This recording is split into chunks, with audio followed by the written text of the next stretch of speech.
રાધનપુર તાલુકાની કમાલપુર ગ્રામ પંચાયતના સરપંચ પદના ઉમેદવાર તરીકે ઠાકરસિંહ ઠાકોરે ઉમેદવારી નોંધાવી।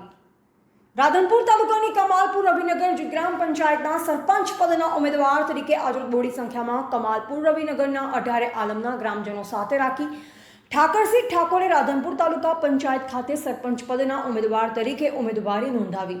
આ તકે ઠાકરસિંહ ઠાકોર અને ભીખાભાઈ ભરવાડ અને ગેલાભાઈ ભરવાડ દ્વારા કમાલપુર અને રવિનગરમાં ગ્રામજનોને રોડ રસ્તા સ્ટ્રીટ લાઇટો તેમજ ગટરની સુવિધા આપવાની બાંહેધરી આપી હતી।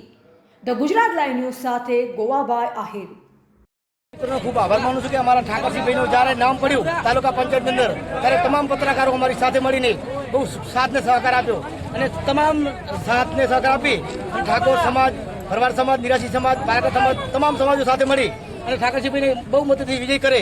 જીત્યા પછી કેવા કામ કરશો? જીતે પાણી લાઈન, ગટર લાઈન, તમામ પેવર બ્લોક, તમામ સુવિધાઓ લાભાર્થીના કોઈ પણ મકાન નથી રહી જશે પૂરેપૂરા કરશો અમે।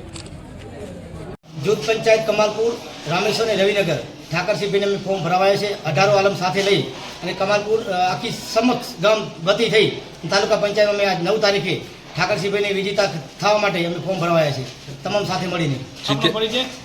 આપણા પરિચય ભીખાભાઈ ભરવાડ, કમાલપુર।